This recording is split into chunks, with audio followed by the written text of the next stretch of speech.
les agissements de certaines organisations syndicales au niveau de l'éducation qui, aujourd'hui, ont brandi les menaces de grève et qui sont même parvenus à déposer l'avis de grève au niveau du gouvernement. Je n'ai pas trouvé cela responsable. Le SLEG a analysé en bureau exécutif et n'a pas trouvé cela responsable de la part de ces responsables syndicaux de l'éducation qui pourtant sont affiliés à des centrales qui ont eu à signer ce protocole d'accord avec le gouvernement. Mais nous avons été surpris, nous, organisations syndicales de l'éducation, de constater les agissements de ces camarades à travers les réseaux sociaux, à travers les télévisions, n'est-ce pas, menaçant d'aller à la grève sans respecter la procédure. C'est pour ça que nous avons dit, nous avons qualifié cette grève-là de grève sauvage. Parce que nous sommes des syndicats responsables. Nous savons que la grève est la dernière arme du syndicaliste. On ne la brandit que lorsque tous les voies de recours sont bloquées. Alors que nous étions en négociation au MENA avec tous ces camarades-là, le SNE, la FSPE, la coordination nationale au MENA, au MEPUA, avec les représentants de la fonction publique, concernant la situation cruciale, n'est-ce pas, des enseignants contractuels, avec l'appel du ministre de l'Éducation nationale, le ministre de l'enseignement préuniversitaire, qui était soucieux du manque d'enseignants criards, qui s'est exprimé à travers le système éducatif guinéen, qui nous a conviés à une réunion pour que nous puissions combler ce trou. Et il a demandé à la coordination nationale de fournir la liste, n'est-ce pas, déjà établie, et dont les dossiers ont été apurés, les diplômes ont été authentifiés, et pour qu'ils puissent les engager. Mais fort malheureusement, la liste que la coordination nationale a présentée était truffée d'anomalies. Ce qui a amené que le ministre était contraint d'annuler cette liste-là et de faire appel au DPE et DCE pour pouvoir corriger ces anomalies-là, en inscrivant, n'est-ce pas, ceux-là qui ont été omis. À la remontée, n'est-ce pas, de ces listes-là, on a constaté que la liste préalable qui était déposée et qui contenait un effectif de 8 000 et quelques, n'est-ce pas, a rehaussé à 25 000 contractuels enseignants.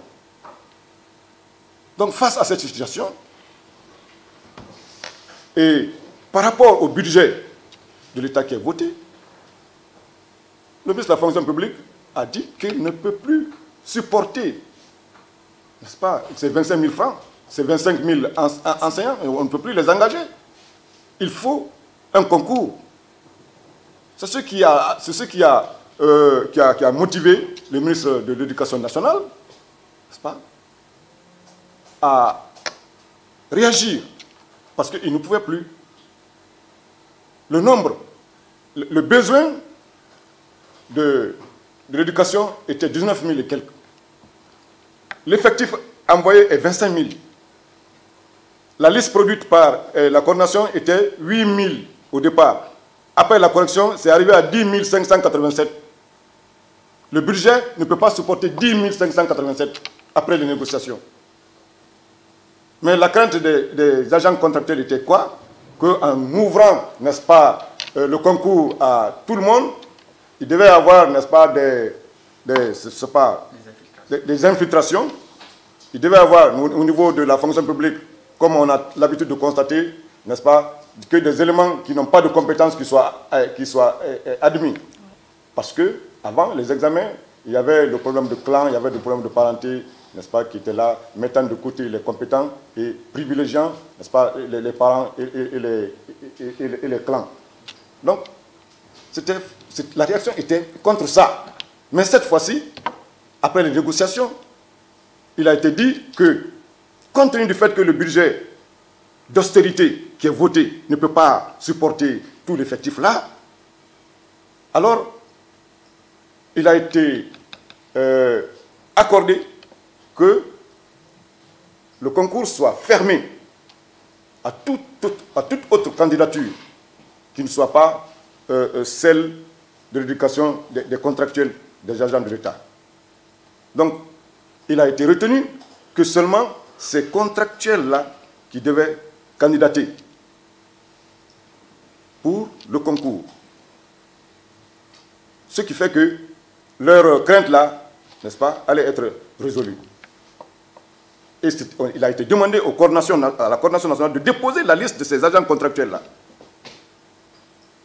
Alors, où est le problème maintenant? Mais si ces contractuels se laissent manipuler par certains secrétaires généraux, aujourd'hui, qui font en sorte que ces anciens contractuels descendent dans la rue et sans tenir compte, n'est-ce pas, de la réalité, de la conjoncture, de la crise que nous sommes en train de traverser, et nous avons affaire à un gouvernement, n'est-ce pas, issu de transition, alors il faudrait qu'ils comprennent que la nécessité d'organiser le concours s'impose. Pourquoi? Parce qu'avec cette pléthore, en rapport avec le budget, on ne peut pas recruter, ce n'est pas ces 25 000 là. On ne peut pas non plus prendre un nombre, engager un nombre là, et la différence. Donc c'est pour cela, il faut que les contracteurs acceptent, n'est-ce pas, le protocole d'accord qui est signé,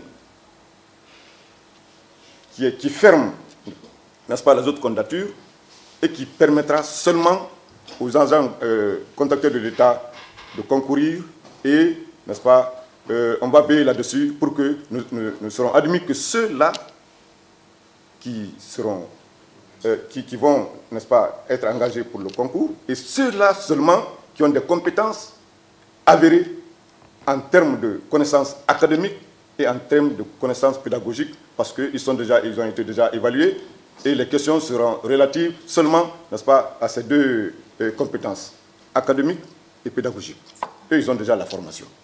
Donc, chers camarades, je m'adresse particulièrement aux agents contractuels qui ne se laissent pas, n'est-ce pas, manipuler par ces secrétaires généraux-là, dont certains même avaient abandonné les négociations au niveau du MEPOA pour aller inciter les autres contractuels, n'est-ce pas, à des manifestations. Donc qu'ils fassent beaucoup attention. Nous sommes là.